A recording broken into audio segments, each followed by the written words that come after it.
There's a well-known saying in the true crime world: never marry a Peterson. This case is one of the three that made us fear this family name. Did Scott Peterson kill his wife Laci, or is he the unluckiest man on earth serving a life sentence for the crime he didn't commit?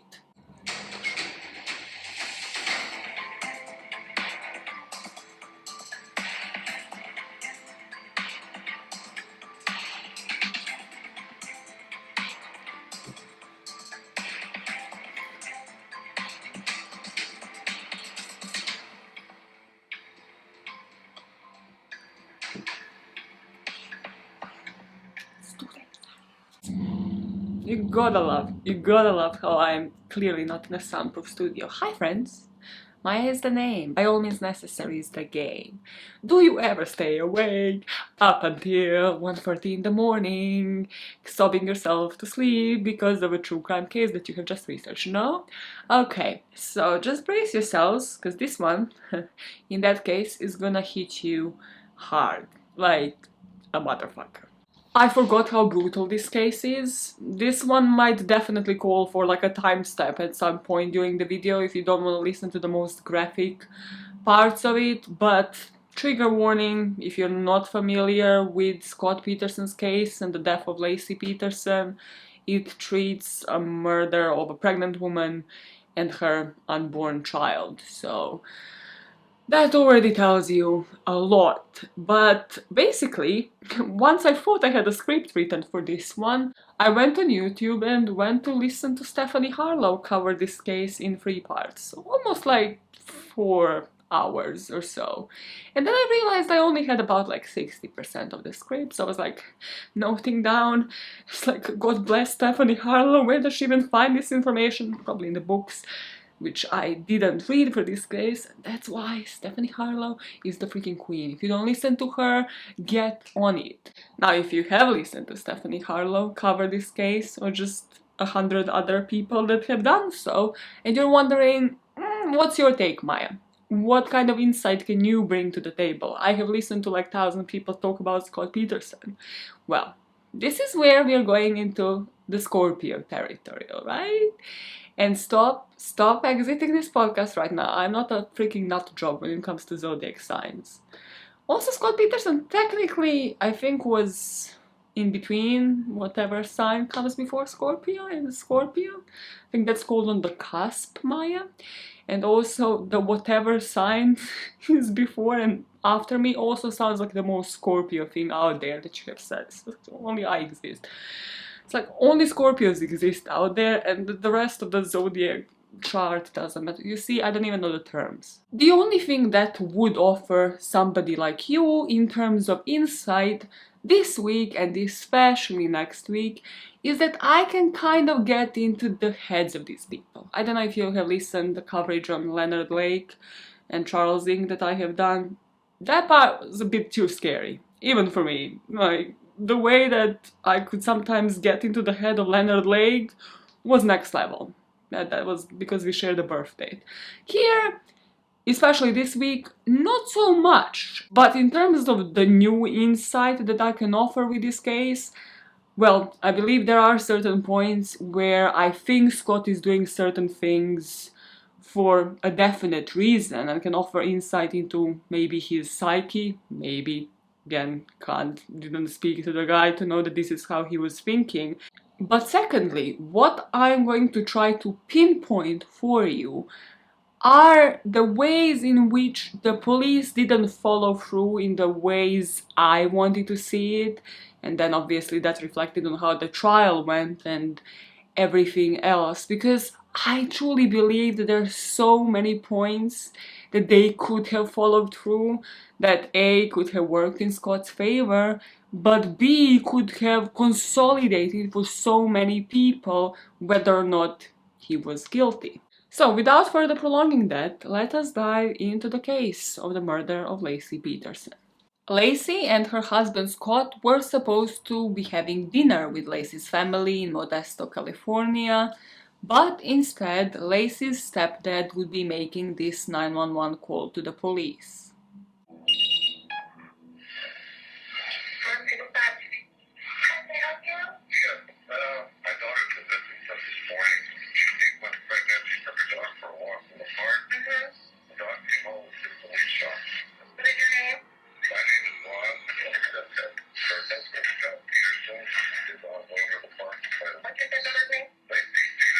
Laci's stepdad Ron would tell the dispatcher that Laci went for a walk with a dog, that she's 8 months pregnant, and that her husband Scott came back home to find that his wife was missing, so now he's headed to the park to look for her.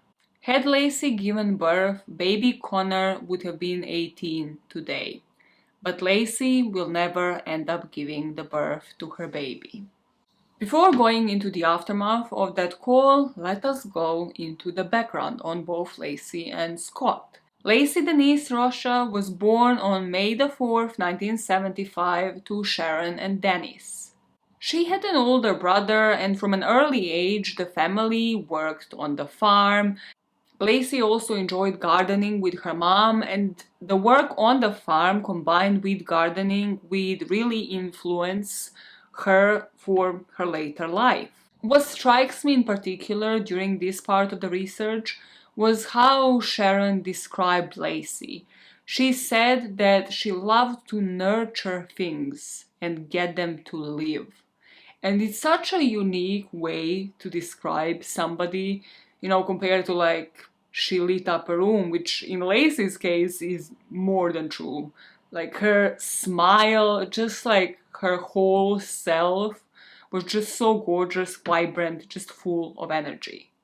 But something that resonated with me the most was how everybody described Laci living through life, how she would fully commit to things.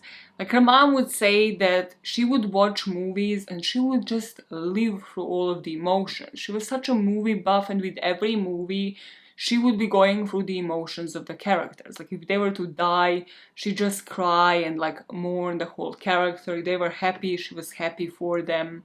And she'd constantly be re-watching these movies and reliving these emotions.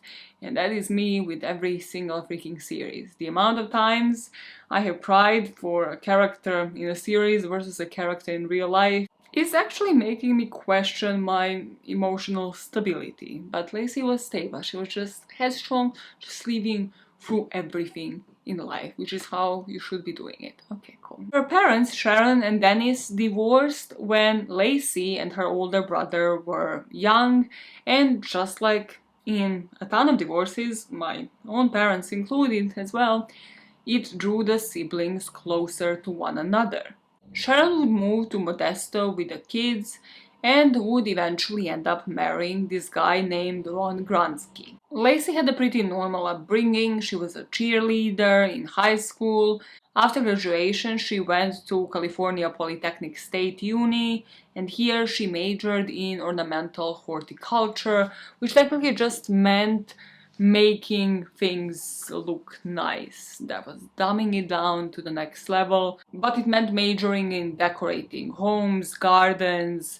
Her mom described her as a natural-born housewife, somebody who just wanted to take care of her home and of others. And also somebody who just from the get-go really knew what she wanted from life. So while Laci was still at uni, she would sometimes visit this friend who worked at a restaurant in Morro Bay called the Pacific Cafe. And there she will meet the friend's co-worker named Scott Peterson in 1994. So let's talk about Scott.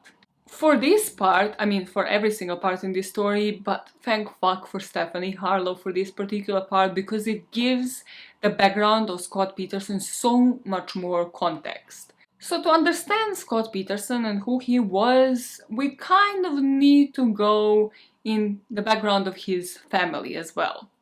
Scott's grandfather, his mom's dad, would end up being murdered by an ex-employee of his. And he was a father of 4, which meant that his mom, Scott's mom Jackie, and other 3 kids would be put into an orphanage. Scott's mom Jackie would then go back eventually to live with her mom during her teenage years, but Jackie's mom would die as well. And from that point on, Jackie kind of went on without any direction in her life and started just dating douchebags. With one of these men, she would have her first son, Don. Then she started dating another guy, and here she would have a daughter named Anne. And she ended up giving both of these kids up for adoption because their dads just didn't want anything to do with the kids. Then she ends up meeting another man, and with this man she had a third son whose name was John. Here is when she will meet Scott's dad, whose name was Lee. And this guy wasn't really much of a dominant, prevalent figure. He was more of a private, introverted person. But something that struck me with Lee and will become kind of prevalent in this story is that he was like a typical dad who would live his life through somebody else. It just seemed as if he had some like unaccomplished dreams and hopes for him, and then he imposed them onto his son, which would end up being Scott. And this is the environment in which Scott Lee Peterson would end up being born on October the 24th, 1972 in San Diego, California. At the time, Jackie owned this fashion store and Lee was a businessman in this crate packaging company. Now, if you have been following, you would have realized that Scott was the only biological child that Lee and Jackie had together. So Anne and the other kids eventually came to live with the family now that they were doing better, I guess. But Scott would always have a preferential treatment. While Scott was being put up on a pedestal, couldn't do anything wrong by Jackie's or Lee's standards, the same treatment wasn't really applied for half-brothers and sisters. From the very early age, Lee would take Scott out. They would go fishing, they would go hunting. He would take him out on the golf course. They would start practicing since Scott was of a very early age. And he seemed to be really living for this child and investing into him. But he never did any of that with the rest of the kids. And during this time, Scott would be sharing a bedroom with his half-brother John. That was until John, who was older than Scott, when he was in his teenage years, he did something bad. We don't know what, but his family disowned him. And I have a feeling it has to do with him not being Lee's biological kid, all of the treatment that Scott was getting and how they just decide when and when not to like neglect the rest of the family. Kind of have a feeling it has to do with that. By the end of his high school, Scott was one of the top junior golfers in San Diego. So his dad, to motivate him further to pursue this career, offered to buy him a car if he perfects this move in golf by the age of 16. So, of course, this motivation works, and Scott gets this car at this age. The way that everybody describes Scott throughout his life, throughout his childhood, is that he was always this cool, calm, collected guy. And that struck me as something to look a bit deeper into, in connection to golf in particular, because I realized I don't really know much about golf to begin with. So these are some traits that professional golfers are famous for. Practice, patience, confidence, control of emotions, playing smarter, not harder, concentration. Now, if you translate that to who Scott Peterson was, one prevalent thing that you will find as a commonality is that Scott was always in control of his emotions, even at a professional level. Like, he'd be at a game during school years, and like if his team was to lose, somebody would like slam the golf bat, rod, whatever the hell it's called, onto the ground, would lose their mind, like would be really angry. And Scott would just be like, okay, we lost, we might win the next day. He was just constantly calm and in control. In 1990, Scott would be enrolled at Arizona State University through this partial scholarship that he got through golf. And this is when his parents truly start making excuses for him. At this stage, it's mostly Lee, because he is mostly involved in the sports part of who Scott Peterson was. The first excuse was apparently a professional golfer that Scott Peterson really looked up to, this guy Mickelson, could not care less, was at the same university, and obviously this guy was a better player than Scott. So his dad would say that actually this competition kind of demotivated his son and discouraged him from further pursuing golf, which is such bullshit. Like, wouldn't it motivate you more to beat somebody who is like at a higher rank, to strive to become better at what you're already good at? So that's one bullshit over. But then apparently Scott got into some beef with another professional golfer who was attending the same uni.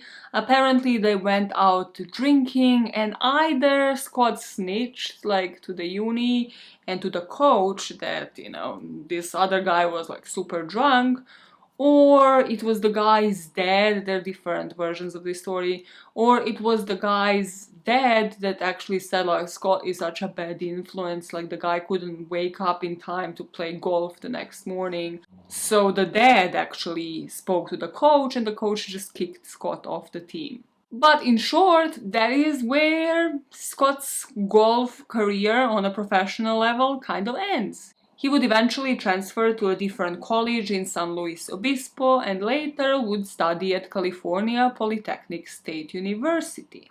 Here he was kind of indecisive as well. He started studying international business, but then switched to agricultural business. The professors at this university couldn't have praised Scott Peterson enough. One of his professors actually said, "I wouldn't mind having a class full of Scott Petersons," which in hindsight is the eeriest thing you can freaking say. Just wait until the end of this story. But while he was studying, he also worked at a restaurant in Morro Bay that was called the Pacific Cafe. So we come to that fateful day in 1994 when Laci and Scott meet up. So Laci is just there visiting a friend. She spots this hot-looking guy that works with her, and she takes like a napkin and just puts her phone number down and gives to the friend to give to Scott. And Scott just kind of like takes this piece of paper later and just kind of like throws it into the garbage. He said he did that because he just couldn't have believed that somebody like as beautiful as Laci would have ever wanted anything to do with him. To me, this part of the story is one of the eeriest, but I'd be pissed. I'd be so pissed if I knew that somebody spotted me, knew that that was me. I went ahead, which I would do because I'm a fucking predator, give somebody my phone number, and for them to be like, no, actually, like, this is why I threw it away. I'm like, suspicious as fuck. But Laci knew what she wanted. So she returned to the cafe the other day and she was like, "Why did you never call me?" And he was like, "Oh, you like seriously want to go out on a date with me?" She was like, "Yeah." So they went out on the first date. And Laci was so determined, she knew that this will be the man that she will want to marry, that even before their first date, she told her mom that. She told her mom she met somebody that she will eventually end up marrying. How do you think that this wannabe professional golf player, king of romance, amazing, nobody has anything wrong to say about Scott, would go about his first date? Maybe some romantic date, candlelight, dinner, flowers. No! He actually takes Laci on a boat for like deep sea fishing. Had he just had a normal conversation with Laci, he would have realized that she's actually scared of water, but he didn't. And this is something that Stephanie Harlow actually points out, that he's probably replicating from what he knows of his dad, of how Lee always kind of like tried to live through his son. And the only way that Lee saw bonding with his son was doing what he liked doing. So maybe Scott thinks the only way to get a girl to like him is to get her to like what he is doing. I mean, God forbid. Even though this gives me Natalie Wood vibes, even though Laci didn't like that date and she was seasick on that freaking boat, she goes out with him again. And the weekend after their first date, actually Sharon, Laci's mom, would meet Scott. They would come to the cafe and Scott would have set up the set of roses, the bouquet of roses, one for Laci and one for Sharon. And he knew from the get-go how important family and family unit were to Laci. So from that point on, both of them are just spending all of their time together, and 2 years later they would end up getting married. Because the two of them met while they were still in college, they graduate and they ended up opening this bar together that they worked in, because Scott was kind of more into sales, more business oriented, and then Laci was making sure that this bar is presentable, that it's well decorated.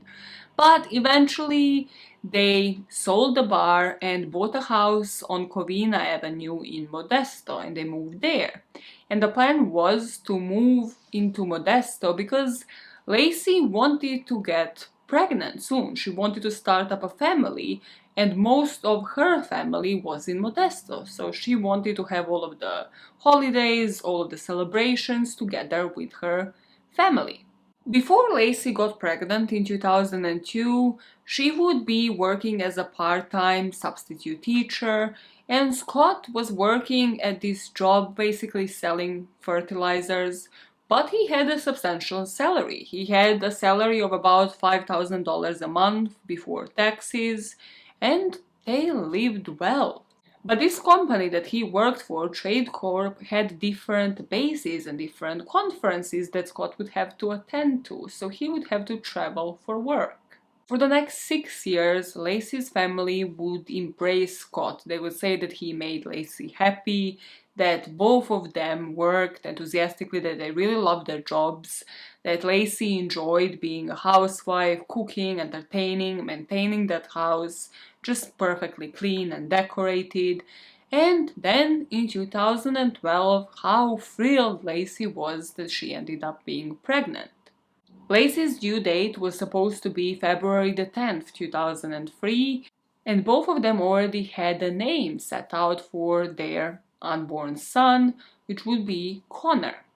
Something that Laci's mom, Sharon, would later say was that Scott never seemed too thrilled. Like, he went along with things just because Laci wanted it. Kind of like move to Modesto, getting married so soon, meeting her family so soon. There were times in the past where it just seemed like, Scott went along with things, and pregnancy was one of them. But something that really sticks in my mind is that Sharon recalls this time, and this would be the last time that she would see her daughter in person.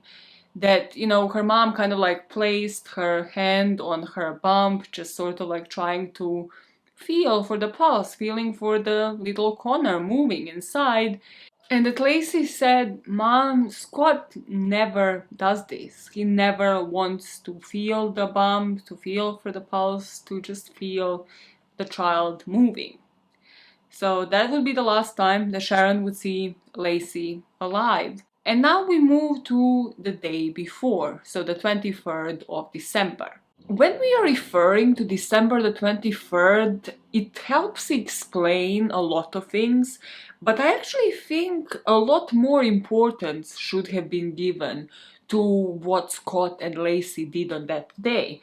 Because according to all of the sources, Scott would have a haircut with Laci's half-sister. So remember how Laci's parents divorced and then the mom got remarried, so she had another half-sister called Amy.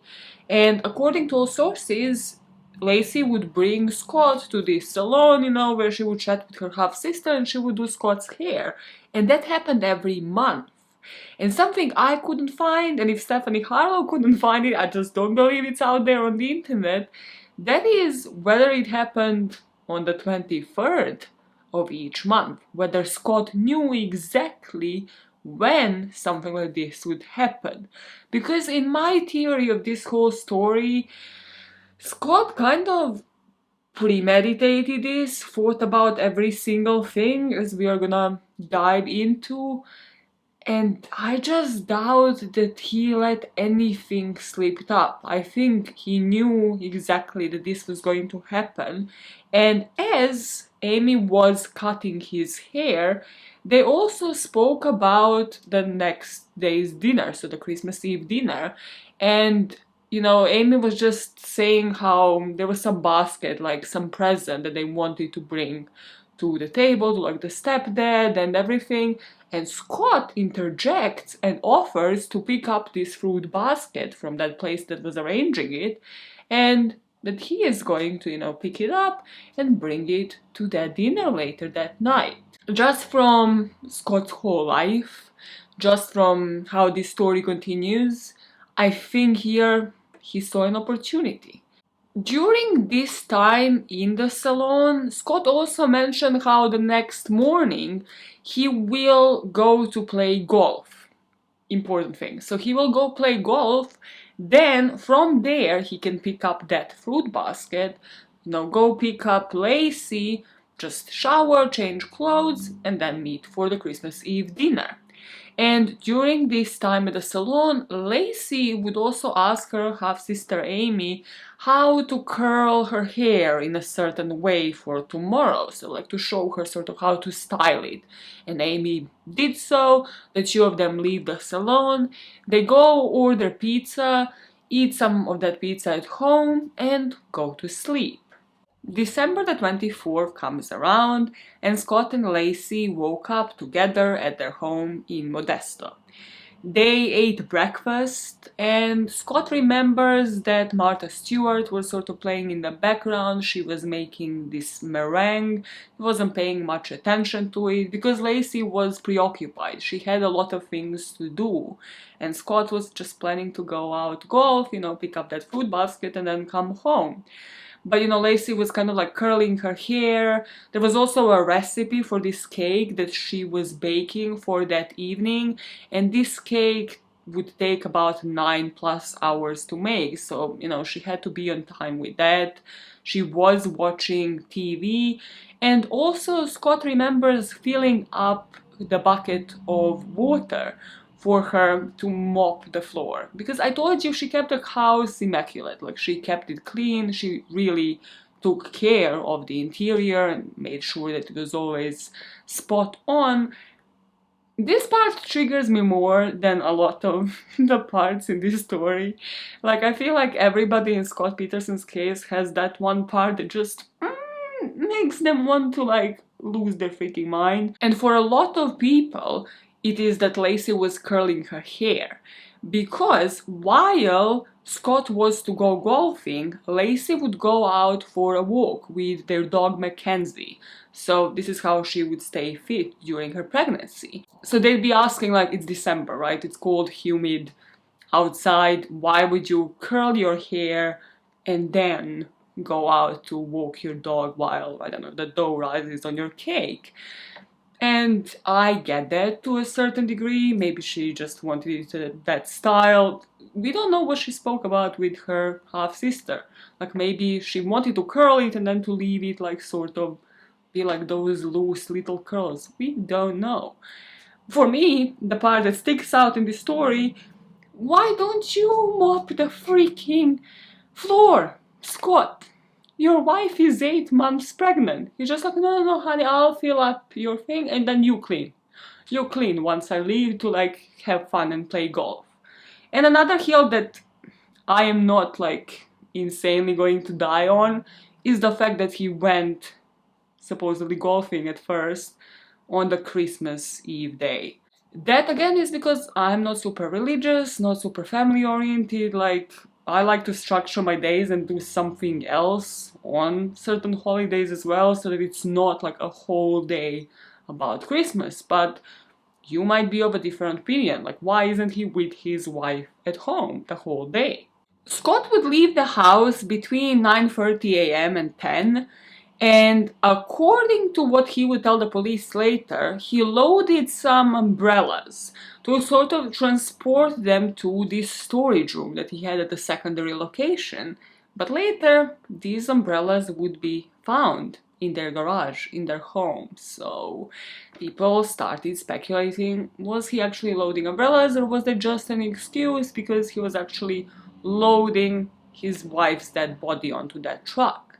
What we sort of know in this case is that Scott never really intended to go golfing, and that is because of his GPS. He immediately started heading towards his storage room, which is where he kept his boat. And he would later say that he has just like changed his mind because it was cold outside. Like he realized it's too cold to golf, but you know where it's colder? In the open water? No, he's rather going to go to the open water instead and take his boat out there. So he heads to that storage room, and like his GPS records, all of the details later will confirm that, you know, he wasn't like making pit stops. Like it took him the amount of time that it should have taken him to that storage room, which was about like hour and a half. There he would load the boat with like one of those pulley doors, so like he would kind of load the boat onto his truck, and here he received this work email, so there is a record of him logging onto the laptop just like responding to a work email.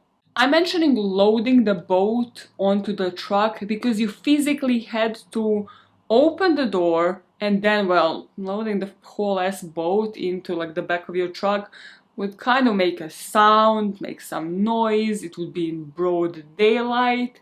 Something that we don't have here were there any cameras actually facing what was going on here, because we don't have that kind of footage, so maybe his storage room just wasn't facing cameras to begin with. Around this time, Laci has gone out to take her walk, and according to this neighbor of hers, she just saw their dog Mackenzie on a leash, just sort of like walking aimlessly down the street. And she thought nothing of it. She thought Laci was just like inside and the dog kind of like jumped over the fence or whatnot and was wandering the streets. So she puts the dog behind the fence in their yard and just closes the fence behind her. No alarms were raised at this time. Scott's now picked up his boat and he is in the marina. And this is where we have what I like to call an array of red flags. There are tickets that Scott was in this marina. There are timestamps of when he would have parked there. There are timestamps of when he would have gotten sort of the license to even get the boat into the water. So there's like 2 different tickets that confirm that Scott was definitely there. That is not the part that is debatable. The red flags that I would like to mention here, first thing, is the whole fishing and him having the boat out there and him actually doing that as a leisure. So I told you again and again about his golfing experience, about his past, about how he played it professionally, how he quit it, about all of the personal characteristics of a golfer. So that was his passion. We know that for sure. Fishing was more of his dad's, Lee's, passion that he kind of imposed on his son when he was younger. But Scott wasn't an avid fisherman. Ever, really. In fact, Scott bought this boat on the 9th of December. The fishing pole, like the rod that you would use to, you know, throw the hook with a bait on it into the water to actually get some fish on it, was bought 4 days ago, on the 20th of December, and people knew that because the price tag was still attached to it. I mean, unless you plan to return it, why is the price tag still attached to it? But the most incriminating thing here is that for some reason, that are all the good reasons truly in this story, he actually had to have a fishing license to use this marina, to go into the open water at all. And you know how when you get this type of license, you are usually offered to get it like for an annual price, which would result a lot cheaper, or for a couple of days. And Scott, earlier in December, chose to get that fishing license in particular for those 2 days, 24th and 25th of December. Not so much the spur of the moment change between golf and fishing any longer. And also some would argue just shows the lack of creative thinking as an alibi. Like, why don't you cash out? I think the annual license was like 30 something pounds.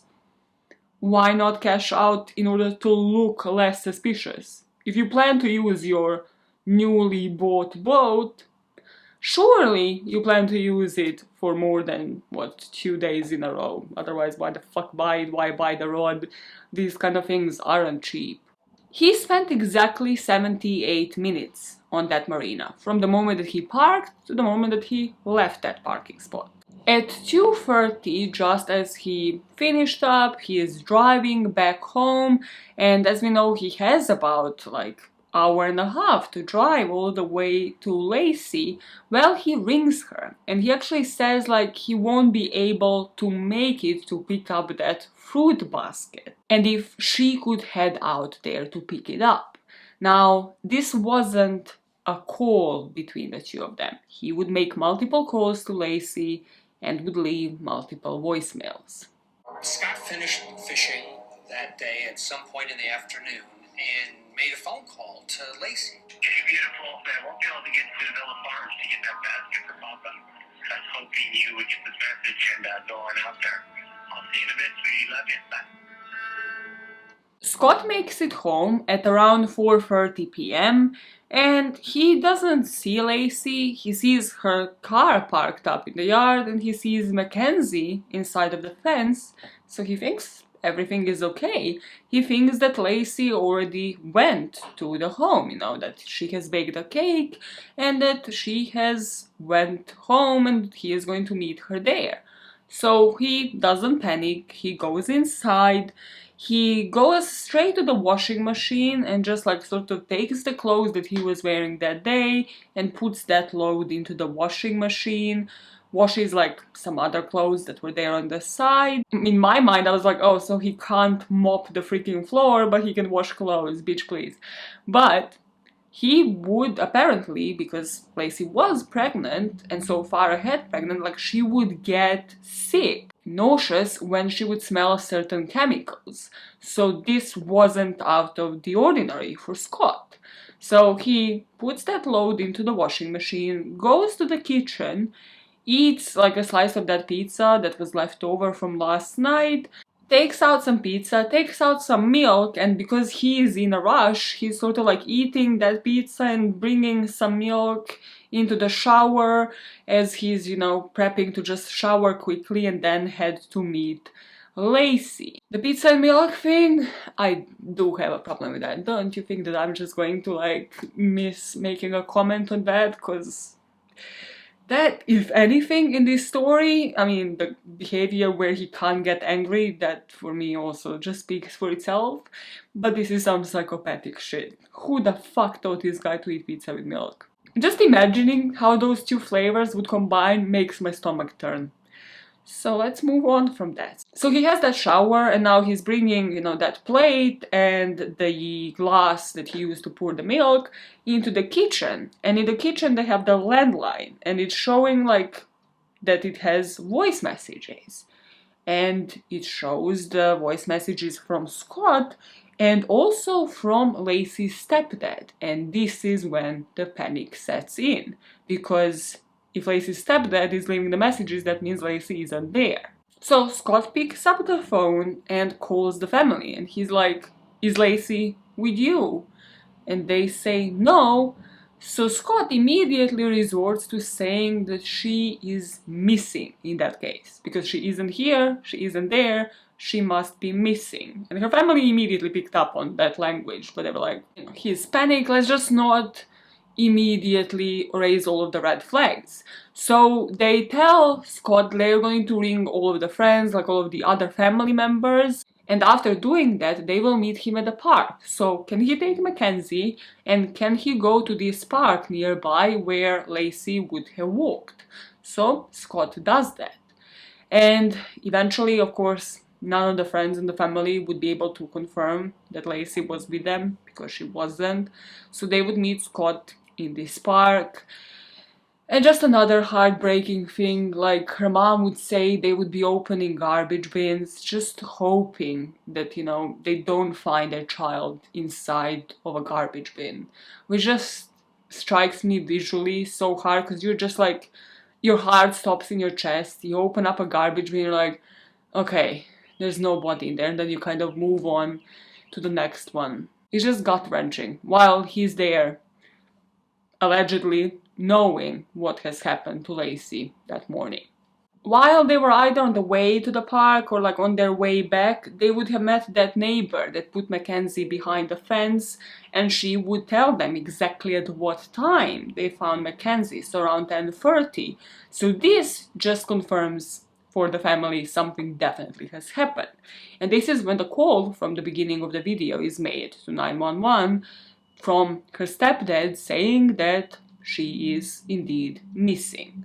And because Laci was a pregnant woman, 8 months pregnant, the police takes this seriously from the get-go. The searchers are dispatched, people volunteering, they're printing out all of the posters, everything is put into motion immediately. And now the police, for the first time, goes to speak to Scott. At the house, they immediately realize there is just no evidence of struggle, no foreign fingerprints, nothing indicating that, I don't know, the blood was spilled and then cleaned, nothing of that sort. The only abnormality, you could say, because this was Laci Peterson's house, was that the bed was made, but then it kind of looked creased on one end, as if like somebody kind of sat there for a while, which isn't alarming in itself. So they speak to Scott, and then they follow him to a storage place to confirm his alibi, you know, to see if there are any tickets, like did he actually go to the storage place, why did he change plans, all of that. Now when they're at the storage place, the police of course wants to take pictures of it. But Scott says he can't switch the light on because the power is out. So the police officer parks up his car really close to it and then blasts the headlights and then takes the pictures that way. But later they would call like the power company in the area and they would say there was never a power cut, so he was lying to you. While they are there, so they're not even at the police station yet. The police is kind of gauging like, okay, is this guy doing this regularly, right? Because yeah, there are people that can confirm he was at the marina, like their tickets, their timestamps. Nothing wrong with that, as I said, like he apparently has an alibi. That's not the problem. The problem is that Scott just seems to be acting really off. So this guy strikes up a conversation with him, like, you know, you are an avid fisherman, like, what kind of bait did you use today? You know, it's December, did you get any fish? Like, is there anything that you can show us, basically, like, to confirm that you were actually in the waters? So Scott couldn't remember what bait he used that morning. In fact, Scott just didn't look preoccupied, didn't look worried at all. He was helping the police, he was willing to do anything that they asked, but he just wasn't proactive about any of it. There was just no worry to it. In fact, his concerns, more than Laci and her well-being, seemed to have been like that his car door hit like Laci's that day, and you know how much that damage repair would cost. Or like, yeah, you can use Laci's items, as in to give to sniffer dogs so that they can take off the scent and then search for her in the surrounding park areas, but just make sure that if anything is new, you know, that we keep the receipts with us, that we keep the labels, just in case we need to return them. They're like, where is your head, sir?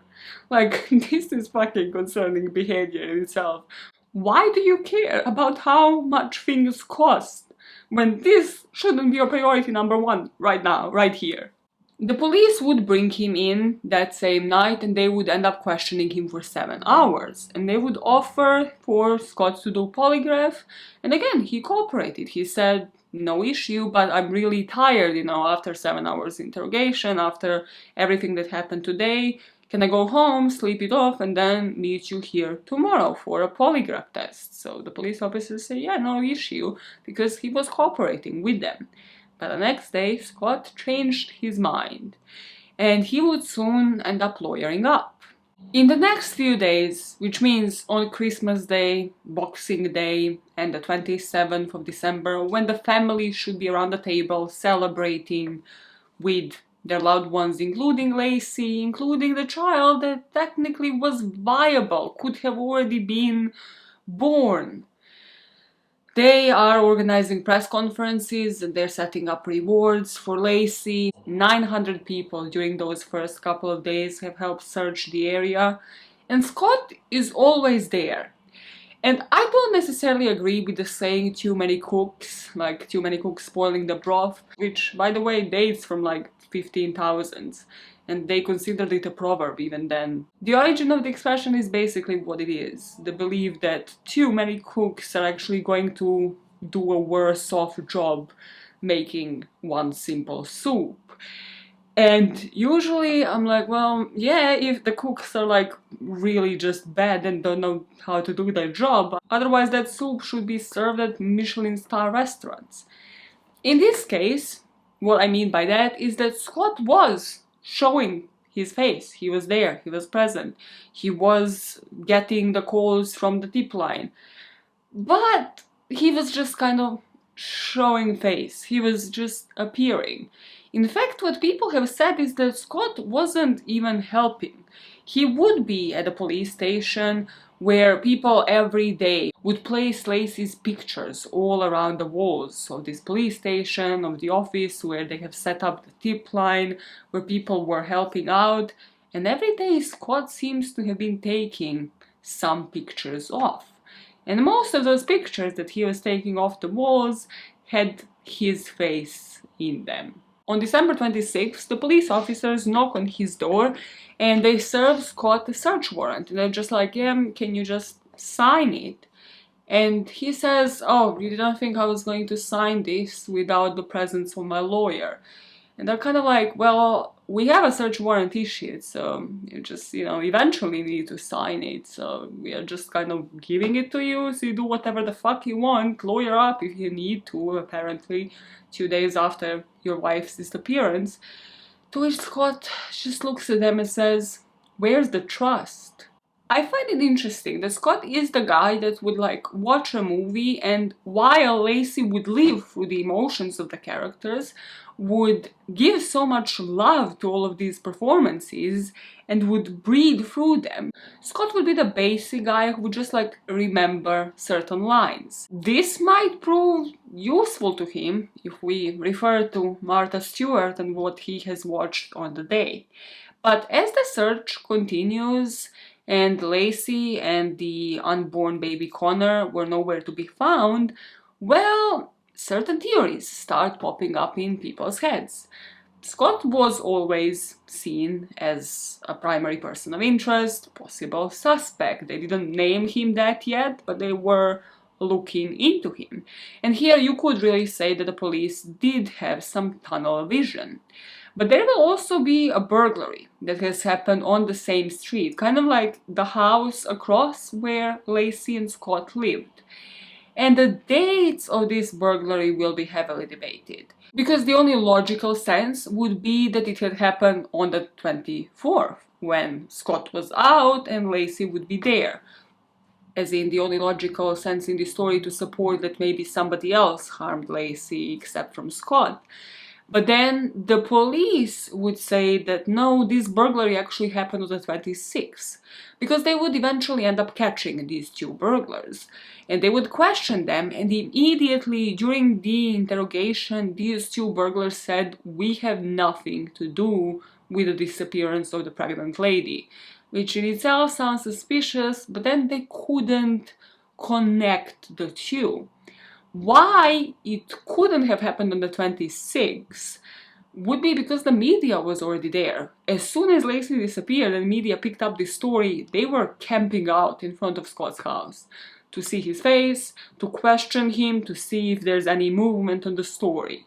So they would have definitely witnessed a burglary happening just next door. This was important because this burglary happened after 10:30 in the morning, which is after Mackenzie was found and also after Scott had left the house, which means that Laci couldn't have been dead in the back of Scott's truck because she was still alive, preventing a burglary.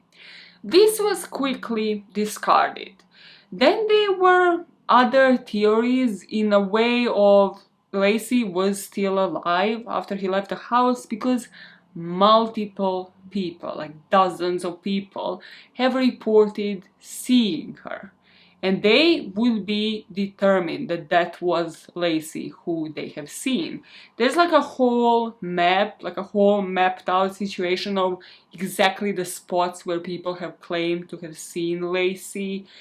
And the police immediately discarded this. So they haven't even interviewed like 99% of these people, which could have worked in Scott's favor, yes, but also they quickly discarded it because they were certain that this was another pregnant lady. According to Stephanie's channel, this couldn't have been another pregnant lady because this woman had already given birth. So there is still some validity to people never actually questioning these eyewitnesses. Because if you think about it, they could have pointed the police towards the pathway that Laci was taking. Maybe they could figure out which way she was walking. Was she walking towards her usual walking spot into the park? Like exactly what happened based on where they have seen her. But of course, if you don't take these eyewitness statements in the first couple of days, later, what's the point later? Their memory is going to be overlapped by so many other things. So nothing really developed out of this. Now take this as your test for me to witness, have you been paying attention since the beginning? What was Scott's profession? What was he doing for a living? Fertilizer salesman, right? So what did it require him to do to travel for work? This isn't your first true crime case that you have ever listened to. You know that travel for work usually means, or eventually leads in these cases, to having an affair. I'm not saying if your spouse does it, they're having an affair. I'm just saying usually if they are a topic of conversation within a true crime case, they've been sinning, okay? So on December the 30th, that same year, so just 6 days after Laci would disappear, there was an interesting call coming through that tip line that they have set up. Now, this tip line was monitored by the police officers. So when a woman called Amber Fry called them that day, and this person was sort of like typing up, you know, what they're saying on the phone, usually the calls they would get would be about a sighting, about like similar information every day. And as she is typing, the police officer is kind of like over her shoulder looking at the notes, being like, wait, this is the person you have on the phone. Pass me on that phone immediately. What Amber Fry is going to tell to this police officer is that Scott and her have been dating since November the 20th, so for over a month, that she had no idea that he was married because, in fact, what he had told her was that this is going to be his first holiday without his wife. Amber Fry was 27, she had a young daughter and she was a massage therapist. She was raising her daughter alone and she was introduced to Scott by her friend in November of 2002, so that same year, and the two of them would quickly start this relationship. So many plot lines in this story made me squirm, and this is definitely one of them. Scott was actually on a work trip and he was at this bar in this hotel where he was staying, and he actually first started hitting on Amber's friend. And then she was kind of like, no, don't really like you, you weirdo. But then she said like, oh, maybe you would like to meet up my friend Amber. And then they did, and they immediately felt passionate for each other. And Amber was a single mom. Scott knew exactly what to say in order to sweep her off her feet in the limited time that he would have on his work trips. So during the first date, he picked her up from the house and then he stopped at the hotel. He just says, you know, can I go up to my room just to like freshen up, change out of these clothes, and then, you know, we can go out for a date. Of course, as soon as Amber goes up to the room for Scott to shower, she's welcomed with like all of these roses, flowers, like romantic setup, romantic dinner. So the two of them started dating that night. I put in the script, roses are this man's MO and no one speaks about it. Yeah, if this man was a serial killer, he'd have a thing for the fucking roses. Without a doubt, one of the less important things in this case that we need answers to, but still would be interesting in a way, because why roses? I doubt that he just thought of this on his own. I genuinely don't think Scott Peterson has ever had like an original thought in his mind. Not because he isn't smart, just because I feel like he was always impressionable and picked up on certain patterns of life from his parents and then like, you know, people that he surrounded himself with. So that would be one thing to pay attention to and to understand in more detail. Another thing would be that on these dates, of course, he was selling Amber dreams, but he also told her like he's fine with her daughter, of course, but you know, he doesn't want kids. And another thing that kind of triggers me on so many levels is the wording that he had used here. On one of the dates with Amber, he told her that he had lost his wife. And after saying that, apparently he broke down. Now the wording of that is interesting because he didn't say his wife died, he didn't say she was killed, murdered, how she died, he said lost. Which technically you can use metaphorically, like, oh, I lost her, you know, we just weren't on the same wavelength no more. You can then later say, oh, I never told you that I wasn't married any longer, just that I lost her. You know, you can use it as an excuse, which is a typical dickhead response. But Amber wanted obviously to answer more questions, but on that day he broke down and they never kind of went around that topic. She didn't want to poke it yet. I mean, if you remember, this relationship was pretty fresh. But what Amber couldn't have known is that on the day that he had a conversation about having lost his wife, well, that day would be 9th of December, the same date that Scott ended up buying that boat. Between then and December the 24th, what the police is just about to find out after speaking with Amber is that actually Amber's friend that was at that bar, remember the friend that Scott first started hitting on? Well, that friend called Scott and she has somehow connected the dots and realized that Scott was actually married. So she just told him, fess up to Amber, be a man, confess to my friend, otherwise, if you don't, I'm going to tell her. As we know, Scott doesn't confess to Amber, he just continues this charade as he will even after Laci disappears. And you know how you have the office Christmas party, the work Christmas parties that are usually well ahead of Christmas before you sort of go onto that holiday? Well, Scott did have one of his, and it was also in one of the other places, not in Modesto. So he chose to bring Amber to one of his work parties. So there is a picture of Scott and Amber at a Christmas party and Laci attending another Christmas party, heavily pregnant by herself. And that picture is going to end up haunting Scotty boy forever. But now let's talk about what happened after Laci disappeared, because he still apparently has this affair going on.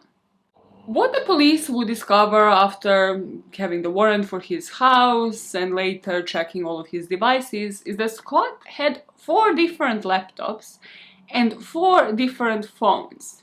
So of course, once Laci disappeared, they didn't have all of these records.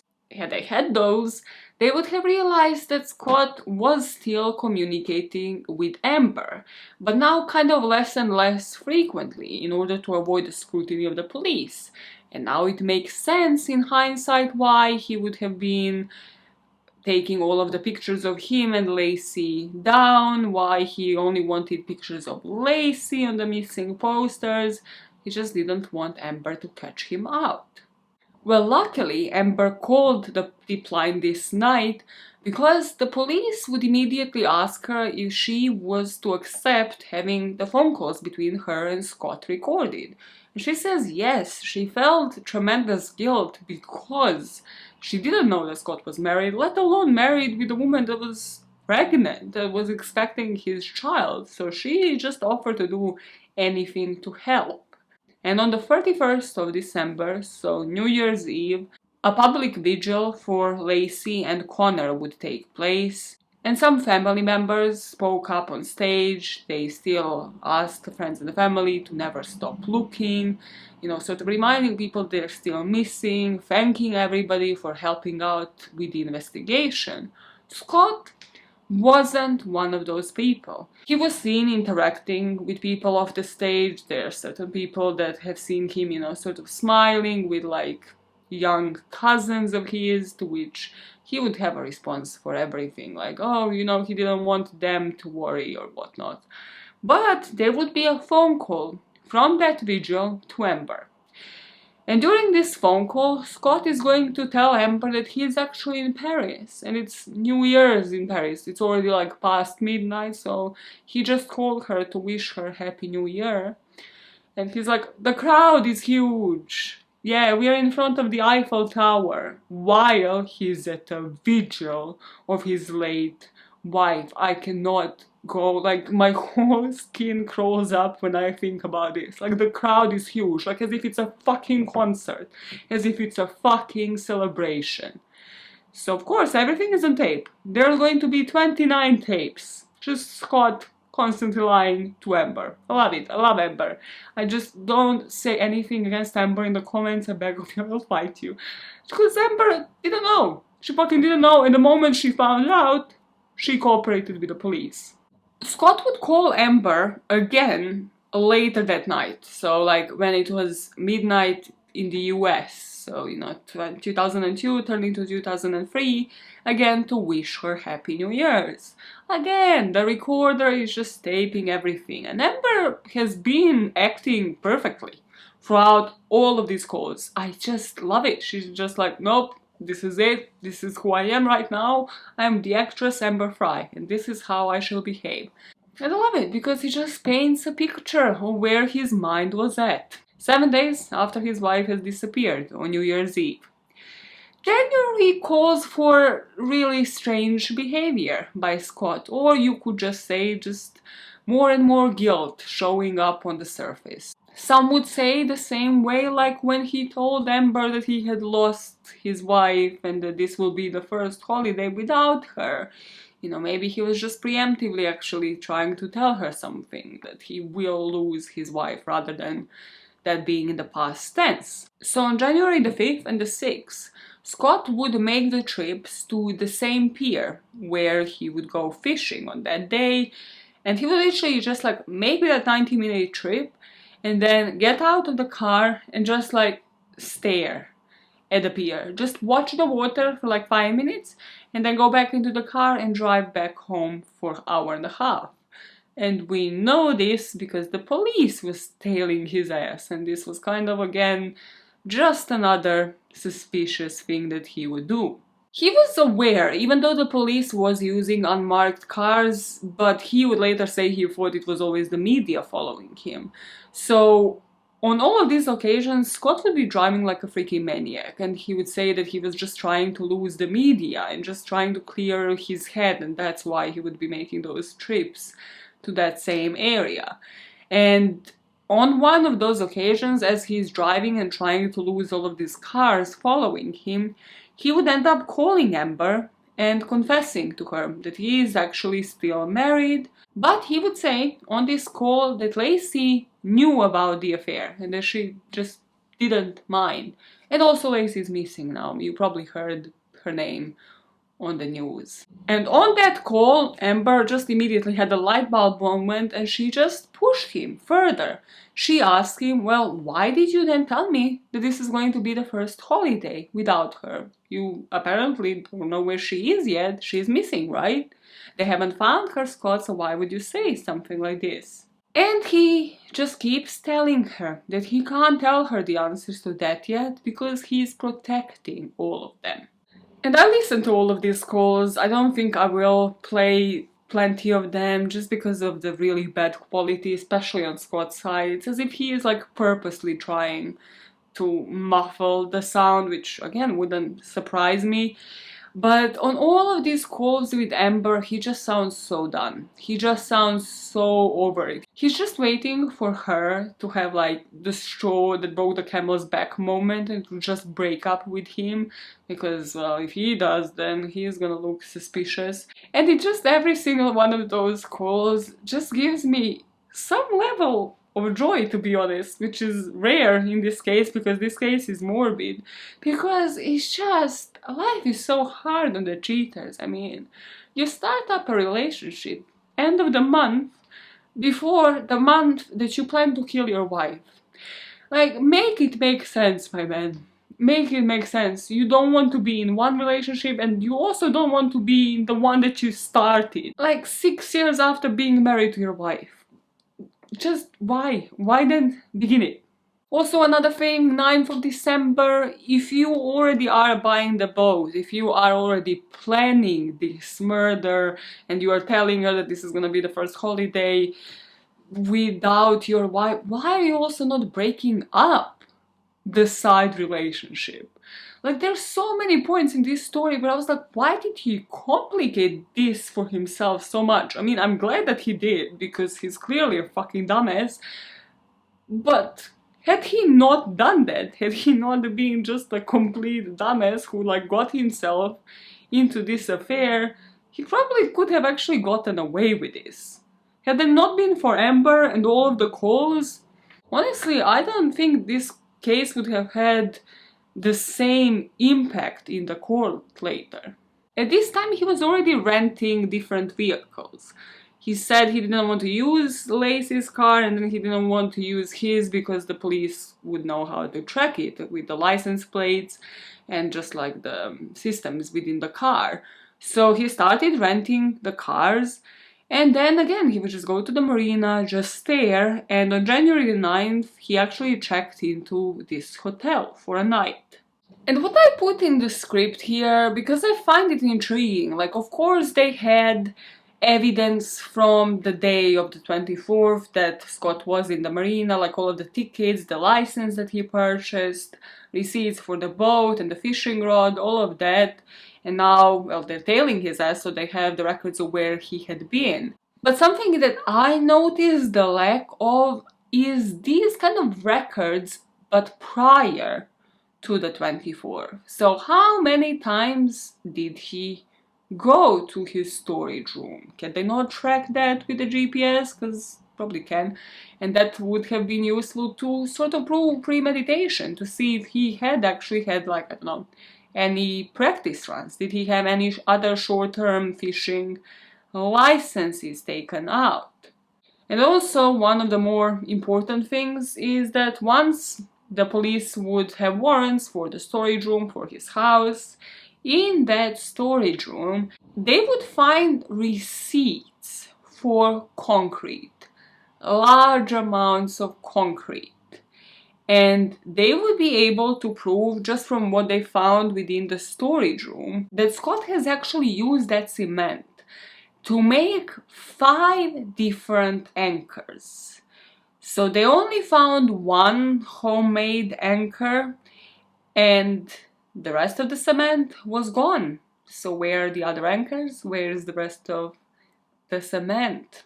What always fascinated me with cases like this is, why does a mistress always talk? Why do they always hold the public press conference? Why do they always, use the media to expose that side relationship? Because it really happens in almost all of the cases.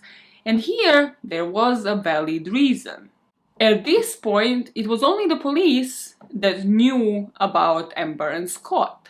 Scott hadn't known, because otherwise he would have known that the police had been taping all of the conversations. But more importantly, Laci's family didn't know until this point. So what had happened is that Amber was so into this relationship with Scott that she had, pictures with him, especially from that Christmas party. and she put those pictures on Christmas cards, and then for Christmas she has sent them to friends and family.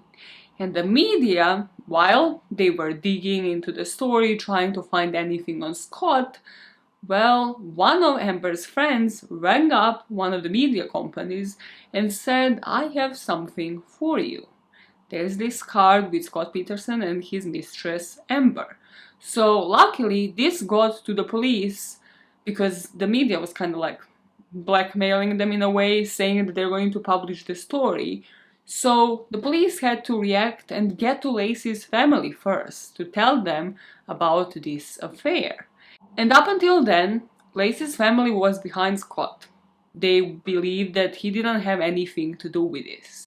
But as soon as they heard about the affair, they flipped on it. And from this point on, in my opinion, Scott's fate would be sealed. Because that press conference that Amber Fry would make would be so impactful. Like, immediately, you can kind of think about how the theories would start playing up in people's heads. The guy had an affair. The motive immediately pops up in your head, like, he told her he doesn't want kids. He told her that he had lost his wife. Like, Scott immediately becomes the suspect number one after January the 24th, when Amber goes public. 4 days after that, Scott would decide to tell his side of the story, and he would be the one going public. But before that, let me just dive into one particular incident of Scott's and Laci's marriage. And this is coming from the perspective of Scott's half-sister, Anne. If you remember, Jackie and that side of the family, Jackie only had the eyes for Scott, and before meeting Lee, well, she would send all of the kids up for an adoption. And then eventually, Anne, the half-sister, and Scott would reunite. She loved the Scott that she met, she loved Scott that she met in the teenage years, and she loved Laci. She met Laci early in their relationship, and they would sometimes spend holidays together. So they actually went to Disneyland when Laci was 7 months pregnant. And Anne noticed how much Scott has changed. He was distant, and he also seemed to be spending a lot of time in his hotel room instead of like hanging out with people. And in retrospect, you can connect the dots. This is when he met Amber and had to keep that affair up for some fucking reason and have conversations with her. If there was ever a single point in this story, in any story really, there is a clear point of no return, it would be this one. With him in Disneyland on the phone calls to his mistress while his wife is 7 months pregnant. But also, it's a clear point where he could have stopped. There have been probably so many between December the 9th and December the 24th, where he could have just stopped himself, broken up an affair, asked for a divorce, anything else but what he allegedly will do. And the interviews that police had with Anne, with his half-sister, also gave them the insight about how his relationship with his parents worked. I mean, they didn't really even have to interview that side of the family much because the media had already done that, and Jackie and Lee would both give public interviews, and it was kind of clear that they didn't really like Laci. Jackie was that typical mom who just only had the eyes for her son, and nobody was good enough for her baby Scott. Scott's parents, Jackie and Lee, would both sit down for an interview, and this would be post Amber Fry press conference, and they would be asked like, so do you have any comment on your son cheating on his pregnant wife? Like, doesn't that make him look suspicious? And both his dad and his mom would kind of give sort of almost the similar answers to like, no, like all men cheat. And then when they asked them, but his wife was pregnant, both of them said, oh yeah, no, that's when most men cheat, during the pregnancy. Like, duh, what did you expect? Like, for him to be faithful while she was pregnant. And I was just sitting there watching that interview like, doesn't Jackie understand what this means? Like, I know she had tough life and all of that, but Don't you know that that means that your husband most probably cheated on you while you were pregnant with Scott? Like, connect the dots, bitch. His family is just one of the most infamous examples of enablers, and like the kids that they're going to have that can do no wrong by them. But what I don't understand, having the background that we have, is why enable one son and ignore the rest of the family? I get it for Lee, I don't get it, but like it was his only biological kid with Jackie. Again, he ignored all of his other biological children. So no, I don't get it. And Jackie had all of the other biological children that she birthed herself. So why? What was so special about this guy? What was ever so special about him? Also, after Laci disappeared, Jackie would get Anne, the half-sister, to go to the marina with her to sort of look for people who saw Scott. So she was ensuring, instead of looking for Laci, to make sure to consolidate her son's alibi. It would also be under Jackie's pressure that Scott will go to stay with Anne for some time to avoid the media. He was probably like calling his mommy every night, telling him how hard it is for him, for the media and the police to be tailing his ass. The priorities of this man are just next level. And while there, Anne would remember that Scott behaved so weirdly yet again. Like, she's just like, this isn't the man that I have met years ago. She would say that the room where he was staying at would also be facing like a different side of the marina, and that Scott would just constantly be looking at all of these divers still going into the water trying to find Laci because they thought that's where she was. And Scott would just be making comments like, this is the wrong place, they are looking at the wrong place, she isn't there. And I would be really creeped out, because why would you say something like that? Anne, who at that point had a kid, also said that Scott just blatantly would switch and would start just chatting up the babysitter, as in like hitting on her babysitter. Luckily, this charade won't last for long because, as I told you, Scott decided to speak his truth, to give his own public interview. Another thing that happened between these dates is that while the divers were going down trying to look for Laci's body, Scott would attend a christening, and he probably knew he was tailed at this point. He attained like his cousin's christening, and here he was seen crying for the first time holding a baby.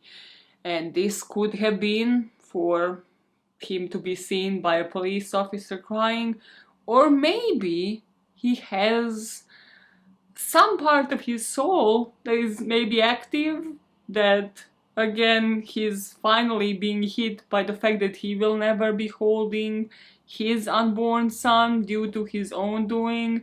I don't know, you make out of that what you wish. But then, right after that christening, he went home and there are records of him subscribing to different hardcore porn websites. So, you know, it's all about the balance in life and about what you choose to do. For me, I genuinely think that he is calculating certain moves, and that with his actions, just like by how he is switching from one to the next, that he is trying to pull, you know, that Casey Anthony defense, where on one side, then, you know, that would distract the police from his actual actions. Like, oh, why is he purchasing this? Why is he doing these random actions?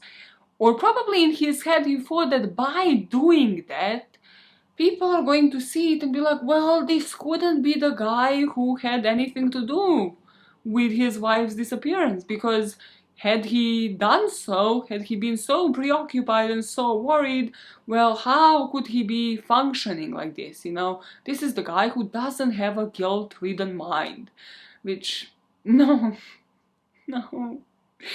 simply not how life works, Scotty boy. On January the 28th, Scott sat down for an interview with Diane Sawyer. And here he really fucked up on so many levels, so let me just highlight a couple of them.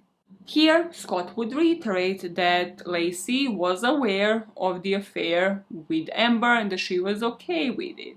He thanked Amber for coming along and confessing to the affair, saying that that was the right thing to do. He was so grateful that she decided to do it. As if. And I watched Logan on Observe analyze the body language and everything, and he would be just squirming, like his whole face would start twitching, eye blocking, different little weird winks, his lips just moving all sorts of ways on the different points of the affair, and also how open he was about it to the police. Meaning that he said he told the police about the affair, which we know isn't fucking true, because the police would be on Amber's case straight away, not once Amber called the police on the tip line. And another point where his whole body language changed was on the point about how much Laci knew. It just isn't plausible that Laci would have known about Amber that far along, or just ever, and been completely fine with this affair. And then when he really fucked up was when he said Laci was an amazing person, while every time he would refer to Amber, he would refer to her in the present tense. February the 10th comes around, and this would have been Connor's birth date. Scott still is completely oblivious to the fact that the police is just recording every single conversation he's having with Amber. He shows up at a press conference and he would call Amber on this date because it was also her birthday.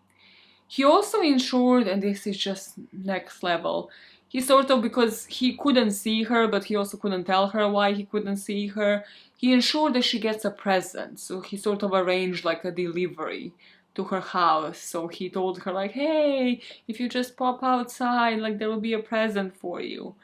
And after this day, Amber just, got enough on these phone calls, and she just said to the police like, I just want to stop this, like I don't plan to continue seeing this guy, like I'm not insane, so I'm just going to have a phone call with him and just cut this affair short, just stop this nonsense.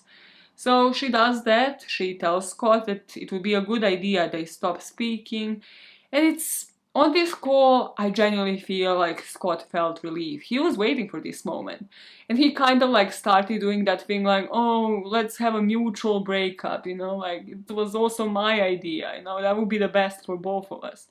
Just let the woman win for once. After this, in March, the police would declare Laci's disappearance as a homicide, even without the body. And you also gotta think now, Scott must finally believe that he has gotten away with this. There's no body, no crime, because there's no other evidence connecting him to it. He has an alibi, and he has just broken up an affair. Well, she did, but in his eyes it was mutual. He probably thinks, this is it. I have gotten away with it. Let me just move on with my life. But then, on April the 13th, indeed, a couple was walking their dog in the marshes of the San Francisco Bay Shore, and they found what they believed was a decomposing fetus. The police, of course, brought this body to the autopsy straight away, but they didn't publish anything because they thought, okay, if one of the bodies floated up onto the surface, it's just a matter of time until the other one does too.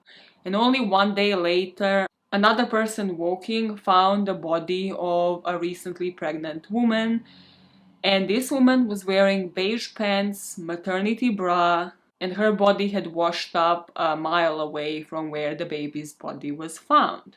Now we come to the worst part. Okay, so let's just breathe in, breathe out.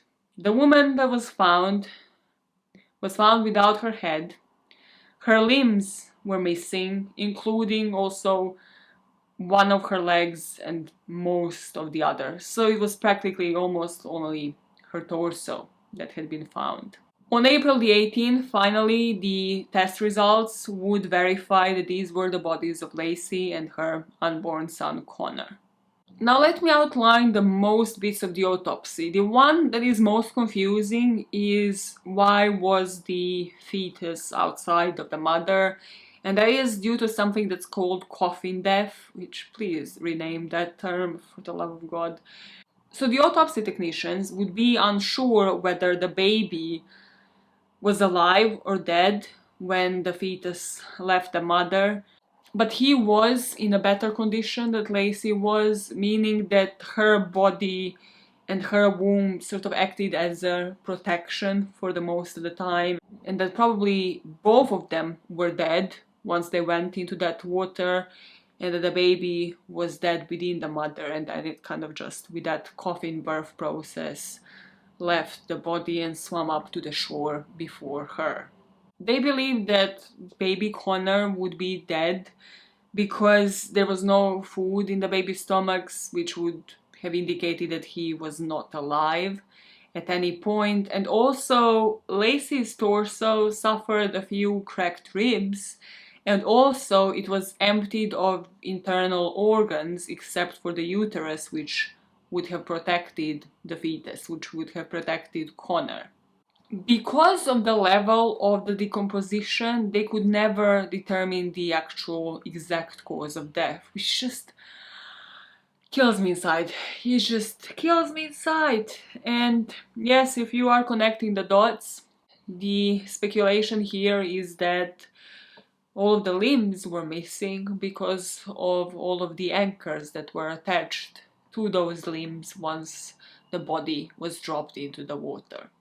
Now, as you know, I'm quite big on like visualization, trying to fit that with the psychology, and just based on everything we know about Scott, I don't believe that this was an argument, that this was like a spur of the moment thing. There are a lot of people that believe that Laci died that morning. I believe either it was like the night before, or sort of like Chris Watts-ish, you know, during the night when she was asleep or groggy. I don't believe that this was, you know, the two of them just like striking up an argument and him violently killing her. And that was because of the lack of the evidence in the house. There was no blood, nothing indicating the MO, nothing indicating how this would have been done. Which leads me to believe that it was probably something like strangulation. And that Laci left that house that morning in the back of the truck, already dead. It's just that a lot of people speculate, why would Scott Peterson be watching a cooking show in the morning if Laci wasn't there, if she wasn't present, there was a recipe on the counter. Like, why would any of these things be happening if Laci wasn't there? And in my opinion, it could have been that yes, she had woken up and she was just watching TV, and that he had approached her, killed her then and there, or that maybe he was just trying to disconnect, disassociate, you know, plan out everything, where he leaves what in the house, like the curler for the hair, the recipe, the mop, so that he can sell this story, and that he switched on the TV, was playing this cooking show because it would fit his alibi. If he knew that it would be Martha Stewart, which was Laci's favorite show to watch, and if he picked up on any recipe that Martha would be making. Between the 14th and the 18th, the autopsies haven't confirmed the identities, but the media has gone public saying that a body of a recently pregnant woman and a fetus were found in the marshy areas in the Bay Area. So if he had been following the news, Scott would have known. And everybody kind of knew who they have been looking for. So everybody knew that this was Laci and Connor. They were just waiting for the confirmation. And at the time, Scott was in San Diego. And San Diego would be really close to the Mexican border. And there are accounts where Scott would have said later that he never intended to flee. Why would you have that idea? Oh, multiple reasons. But he said he never intended to flee because he actually had made a couple of trips to Mexico before, you know, in between Laci's disappearance and the bodies being found. Why wouldn't he have fled then? And yeah, that's dumb on your part, my man. B, it's a different story once the bodies of your family members are found and you are the prime suspect, and that would be the sign that the jig is up and that would be the moment for you to flee. See, when he was arrested on August the 18th, he already had a goatee going for himself. He has bleached his hair blonde, which just ain't the look, Scott. It doesn't work for you, my man. But D, are we on that letter? That is a hole where I believe the police should have dug into more. Did he already have the plan? Because these instances would have consolidated this for the people. Like if I was on the jury and I had the itinerary of like what Scott did between the disappearance and this moment in time, the moment of his arrest, and I saw the accounts that he had gone to Tijuana, to Mexico, that he made trips, possibly got a flat there, well then I would know what to think. And we just don't have answers to any of these questions, which would have proven premeditation or just like post-planning to some degree. So this is when Scott gets arrested. He, as I said, looks completely different. But something that's possibly a lot more suspicious is, well, he got arrested when he parked up at the golf course. And he claimed he was to meet up his family members for a game of golf. Bear in mind, yet again, the tone deafness of it all. He doesn't know the identities of the bodies found, but common sense. Common sense, you probably know it is your wife and that son. So what he was trying to do as he was driving to the golf course, he realized that somebody is tailing him once again, so he kind of tries to like pull different turns, maybe park up somewhere else, think of somewhere to go so that it doesn't look bad that he is going to play golf on that day. But then eventually decides, fuck it. So he gets arrested at this golf course, and in the car, the police will find some survival gear, some camping equipment, several changes of clothes, 4 cell phones, 2 driver's licenses, 12 Viagra tablets, which is something that nobody explores and should have probably been explored more. Like, where is he going? Does he already have somebody else lined up? And most suspiciously, also $15,000 in cash. The police will mostly focus on, well, the driver's licenses. Why did he have his brother's driver's license? You know, of course, his family is gonna stick up for him. They're gonna say he had it because he was trying to avoid the media. He was trying to play golf. Like, what's wrong with that? He's just trying to move on with his life. Like, leave him the hell alone. So he's just been using his brother's license at this golf course. And then the point of contention would become the $15,000. As it should, because, you know, you have changed your appearance. The obvious conclusion is you are fleeing. You are about to get the fuck out of the country so that we can't prosecute you. And here is where his mom, Jackie, would come through. And she would invent, listen, I will spare your IQ dropping during this story. But the short of it is that she claimed that Scott and her, because it's a love story between her and her son, right? So they had a mutual bank account, okay? They had a mommy and son bank account, okay? Ed Gein and Augusta kind of love story here. Like, just go back to your mommy, Ed Gein. So they had a mutual bank account, and accidentally on that day, Jackie took out all of this money from this mutual account, and she's like, oh my god, I noticed my mistake, I should have taken this out from my own account. So she gave it to him in cash so that he puts it back into his account. The more realistic story for, you know, anybody with some IQ left in them is that she probably helped him out.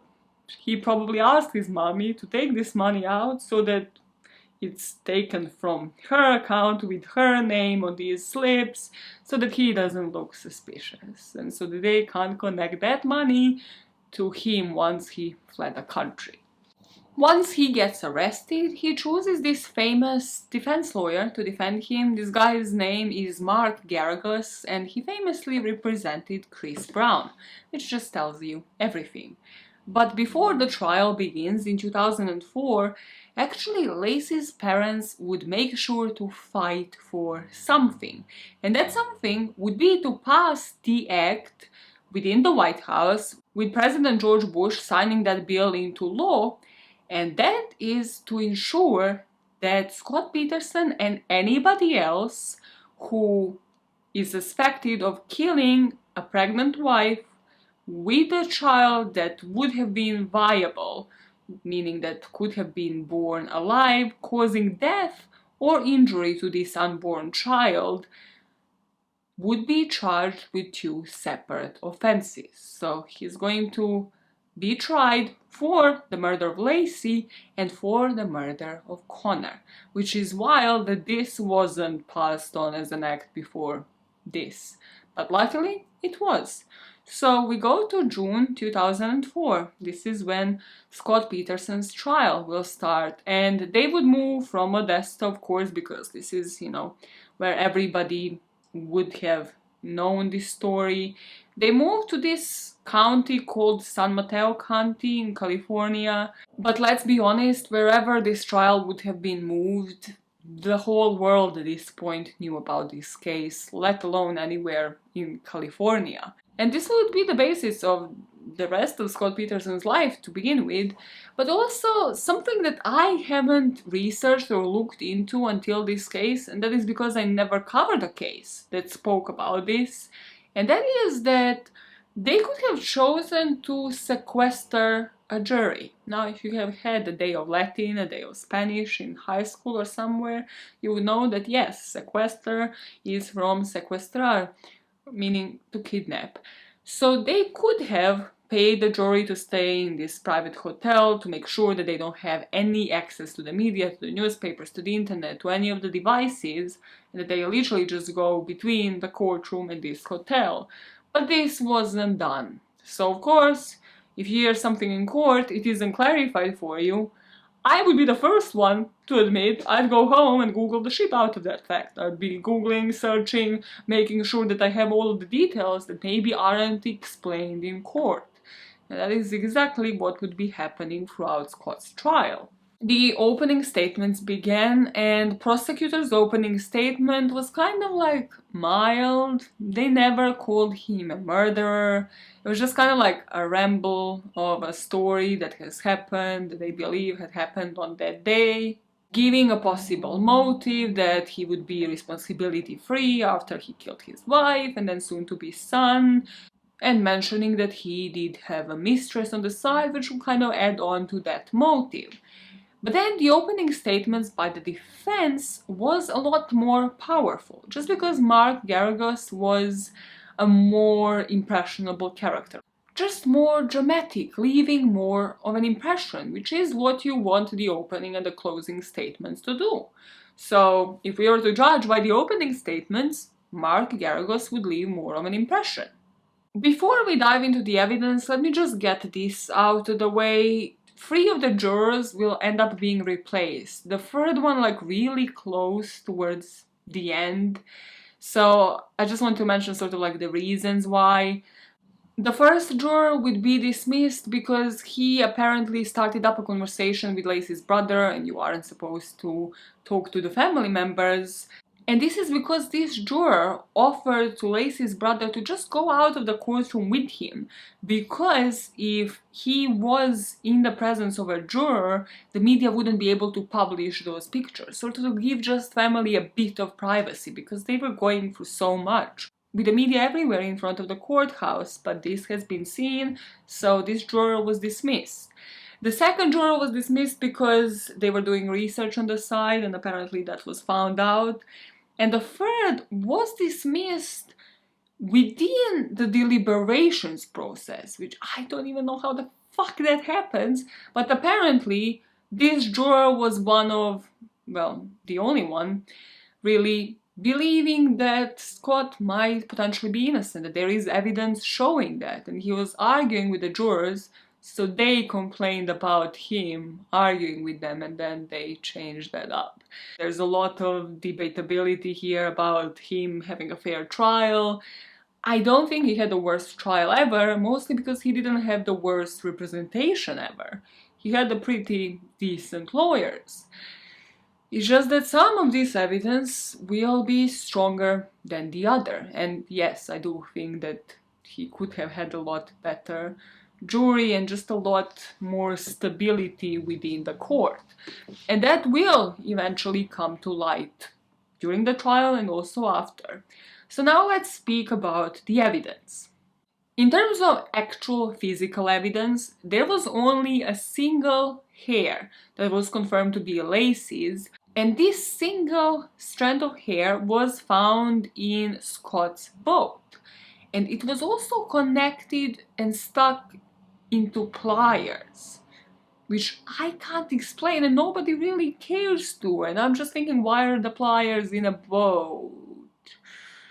Did he transfer the pliers from the home? Why is Laci's strand of hair anywhere near a boat? When she's scared of water, she wouldn't have seen that boat. Nobody would really be able to explain that, and of course Scott would eventually say that, well, there were never cameras near the storage room, Laci knew of the boat always and she had seen that he had bought a boat.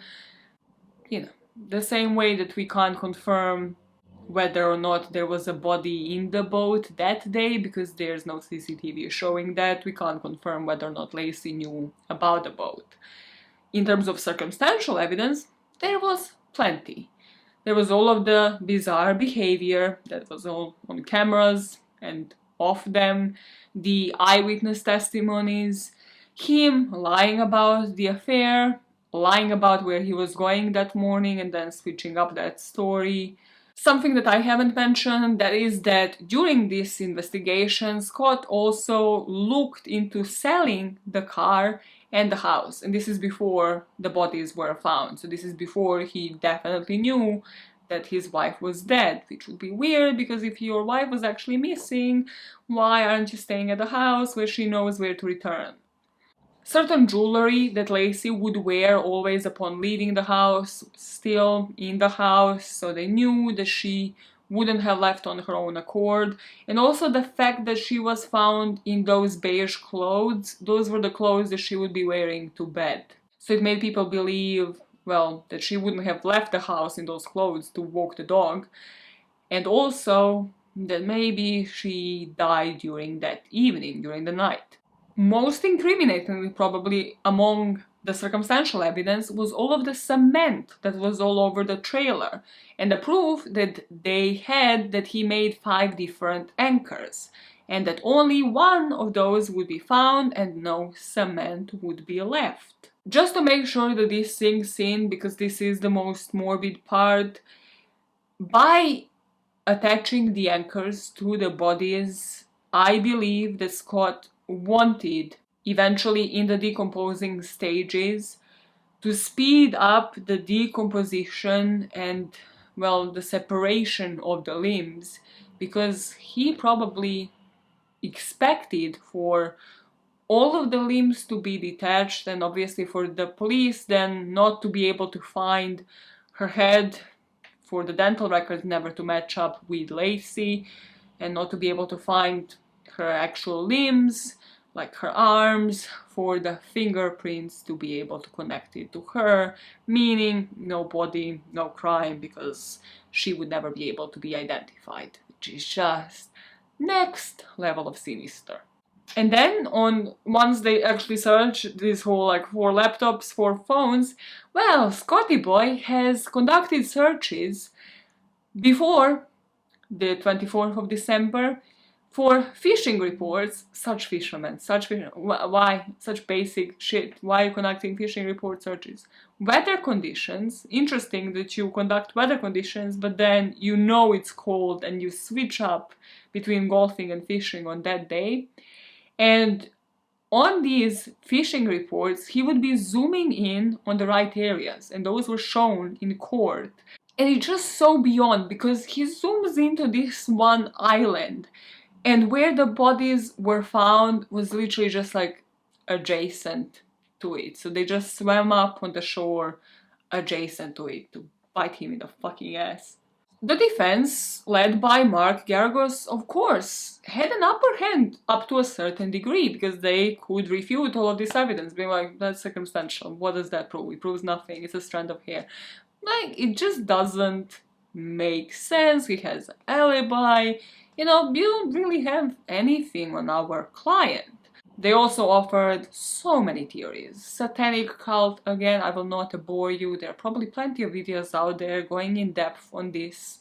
I just don't want people to feel dumbed down by this video because this is like one of the least plausible theories. But they offered up that burglary theory. Also that Laci must have been kidnapped and then held until she gave birth, and then both of the bodies would be dumped in the bay. Which doesn't really work because the autopsy reports prove that the baby was never alive. You know, some sort of validity all the way until not even Amber reached the stand. But the friend from one of these conventions, his work trips, who spoke about Scott flirting with another woman. So this isn't the Amber meetup in November. No, this is another woman, another affair that Scott has had during one of his work trips. This would be followed by Laci's mom taking the stand to testify that Scott at least had 2 other affairs before Amber and that Laci probably knew about one of them. One of these affairs was actually during the college days. So as they started dating and they went to graduate, on graduation day, this woman kind of seemed to have been acting like she still might have believed that she was Scott's girlfriend. And only then realized, you know, by the way that Laci was speaking to Scott, oh, he's actually dating somebody else. But then, on August the 10th, 2004, Amber Fry took the stand. And she told the jury all about the relationship with Scott, the lies that he had told her. And something that had the most impact was the prosecution team putting those pictures side by side of Amber Fry and Scott Peterson on one Christmas party and Laci Peterson heavily pregnant on another without her husband. Following this, the jury will have to sit through 12 hours of the tapes of the phone calls between Amber and Scott. And if you think about it, this isn't something you can go home and Google, whatever kind of juror you are. This is inside information, and it probably, most certainly so, made the biggest impression on all of the jurors. Then, which I honestly hope some of these jurors got therapy for, the pictures of the bodies would end up being shown. Laci's family wasn't present. But interestingly, Scott was, and so was his family, like both Jackie and Lee, which I don't understand. I think even Scott could have chosen not to be present. But also interestingly, he looked at the pictures of Laci, rather Laci's corpse, but couldn't look when pictures of Connor would show up. And I just put in the script, was he in some sort of morbid way admiring his work?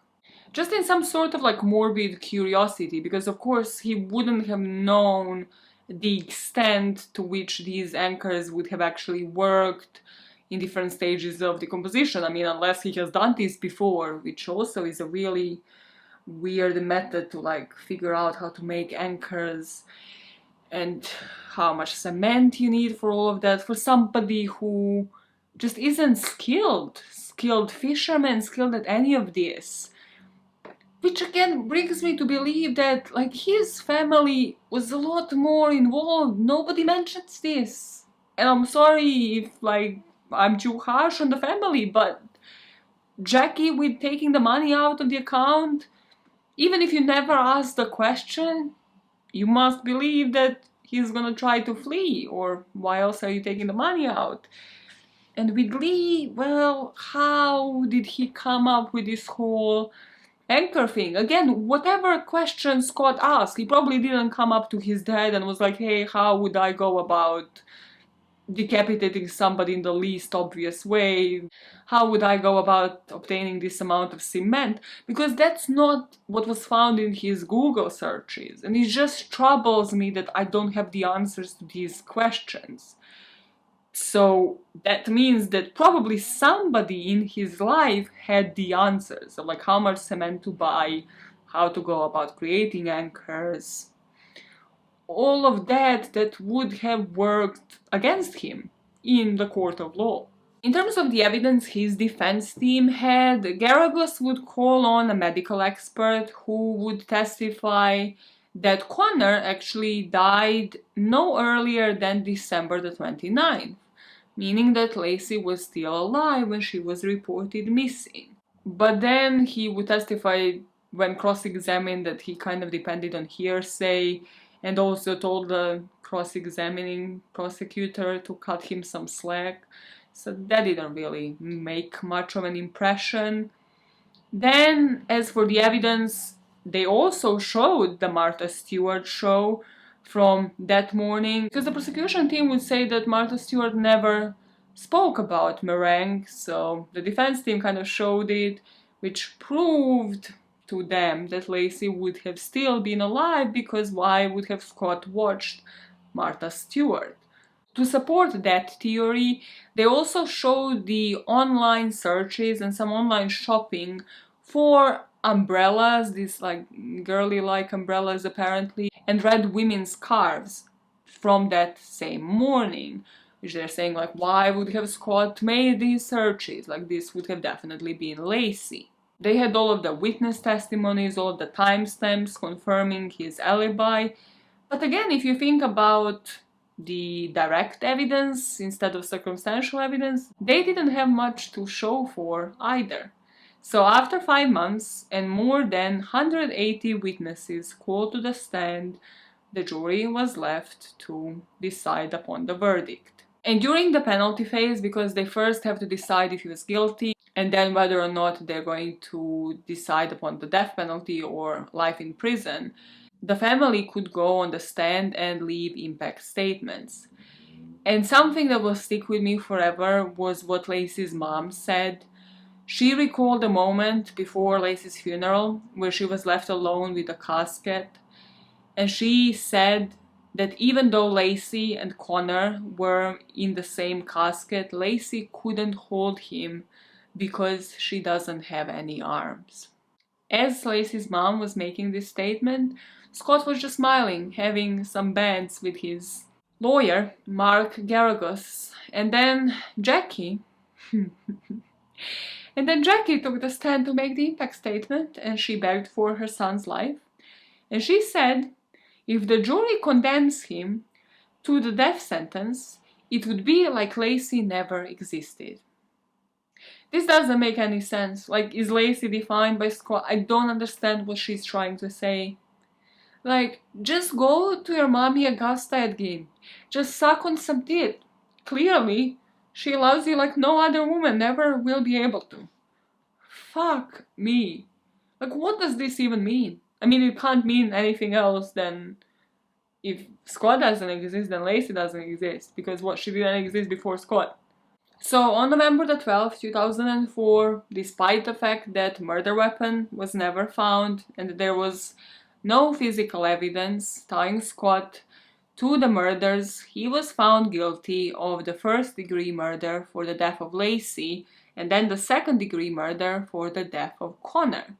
And he would get the death penalty. He would be sent to the death row.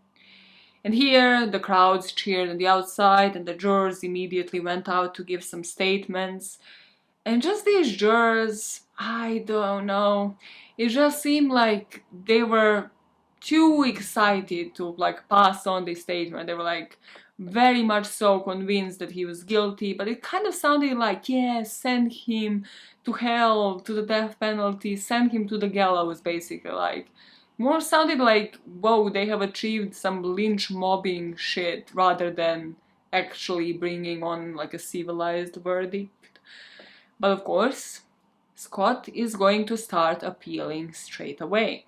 Well, before that, even in 2005, the judge ruled that Scott actually isn't entitled to the life insurance policy, which is something we haven't spoken about yet and really wasn't brought up in court from what I've seen. And this life insurance policy was for $250,000. So I mean, what are the chances that Scott didn't know of it and that it wasn't just like an additional motive to possibly kill Laci? In 2006, Sharon, Laci's mom, wrote a book and published it, and this book ended up being #1 on the New York Times nonfiction bestseller list. The book is called For Laci, A Mother's Story of Love, Loss, and Justice. And this is a biography and memoir about Laci's life and death. Unfortunately, certain family members of Laci's will just never live to see the conclusions of some of these appeals. Her stepfather, Ron, died in his sleep in 2018. He was buried next to Laci and Connor, and her dad, Dennis, died in 2018 at the age of 72.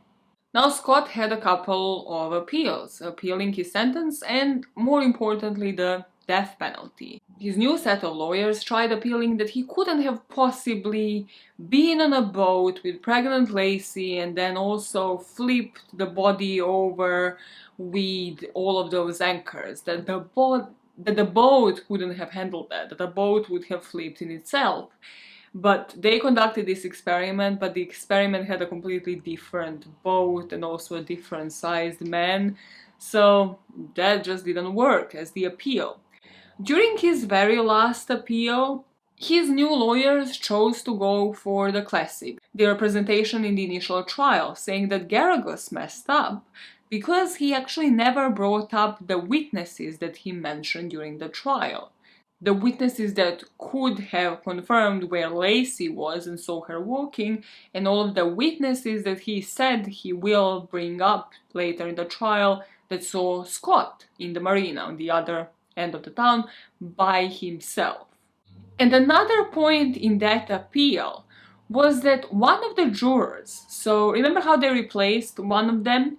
Well, the replacement juror actually never brought up during the time of the trial that she was actually assaulted by her boyfriend. So, meaning that she was at some point in her life a victim of violent crime. Somebody who would very much want for a person that is also allegedly responsible for a violent crime against a woman to pay for it, to end up in jail.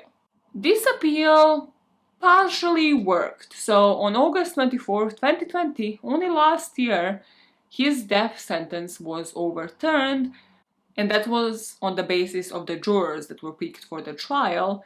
The court upheld the murder convictions, so they are still intact, but then later in 2020, they ordered for these convictions to be re-examined.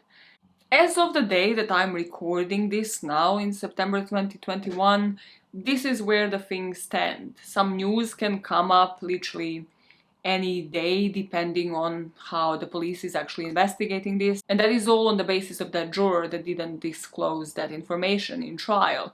So they are assessing whether there is enough evidence for a new trial, whether the new trial is needed. And ABC 2020 most recently made like a whole new series called One Last Chance, where they interviewed one of Scott's half-sisters. And she has like this, what she calls a war room, where she has like files on files, sort of going into the timeline, showing why Scott couldn't have done this, and where the police has failed, mostly about questioning all of the eyewitnesses on the day. So if there are any updates on this case, I'll make sure to share them with you in any of the upcoming episodes, but that is where this is right now. I personally, don't think that he will have another trial. I kind of hope he doesn't, to be honest.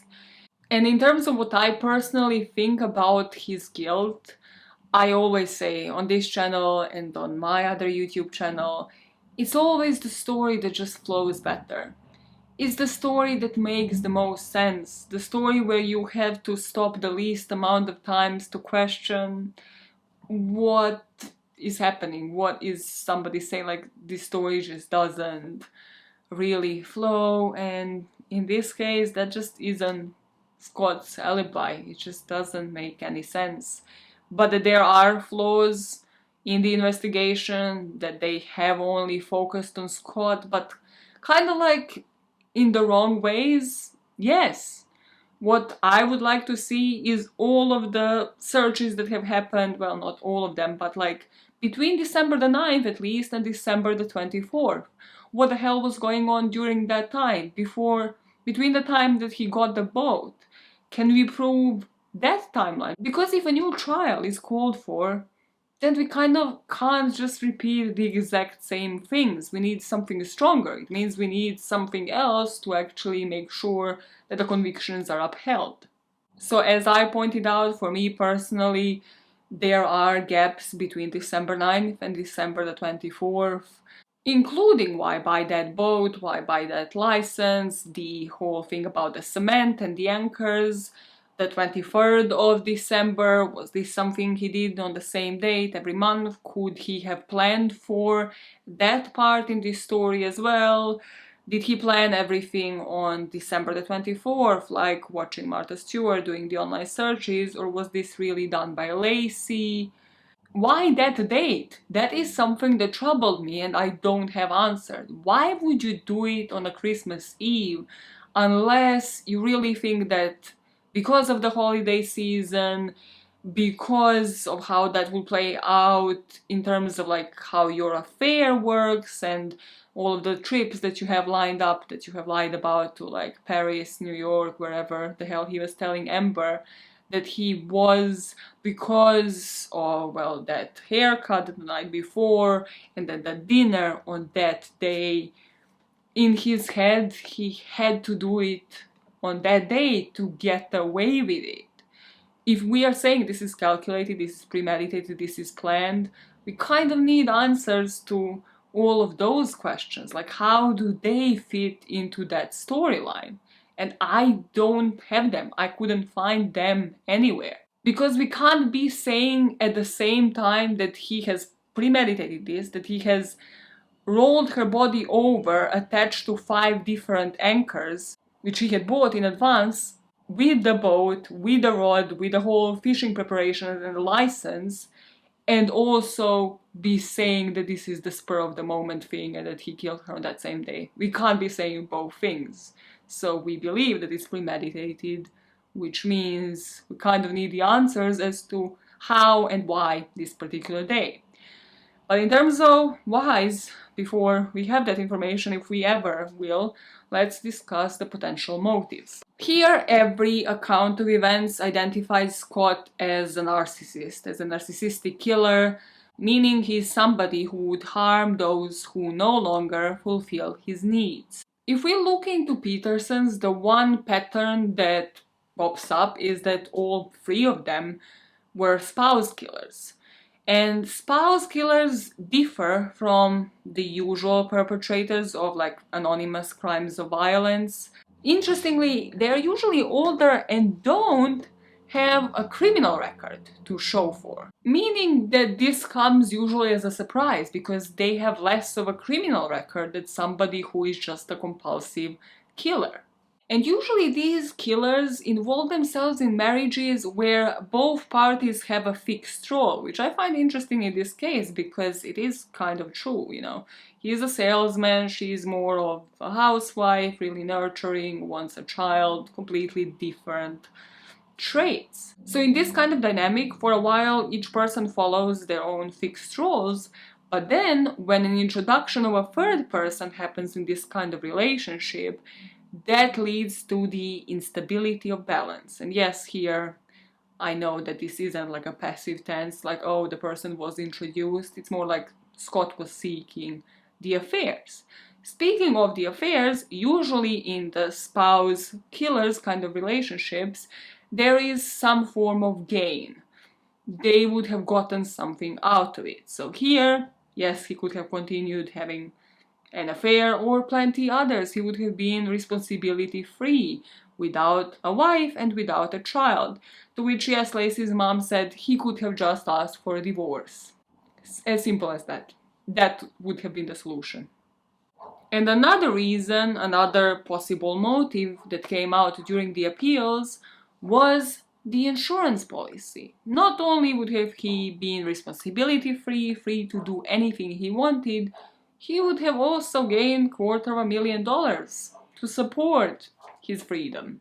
Now is the time that you let me know what you think about this story. Do you believe in his guilt? Do you believe that this was premeditated, it was calculated from his very early age, and that it worked into his favor to a certain degree until it didn't any longer in this case?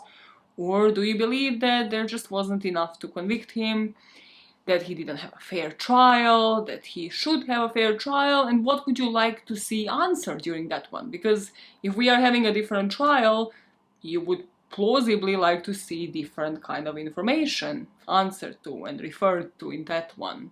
Because you have to think that during that trial, the jurors would know this story inside and out, so there would definitely be bias. So if, again, a jury is deciding on somebody's fate, you would want a completely different trial with similar information and any new information that would qualify for a new trial. I have said the word trial about 100 times during this episode, so let me know your thoughts on podbam@gmail.com or by tagging @deadbampod on Twitter or Instagram. And I'm going to leave you to continue your Monday by making this world a better place, one motive at a time. And I'm leaving you with the following words. Whether Scott lives or dies, it'll never be like Laci Peterson never existed. Laci did not belong to Scott. She was a headstrong woman with her own pathway cut out for her by her. Unlike her killer, she nurtured everything she touched, giving it life. Laci Peterson will live through all of the stories told about her, through all of the lives she has touched. If you are to keep on living in the final thought you have the moment before your death, Laci Peterson is living in another life with her son, without anyone being able to do them harm.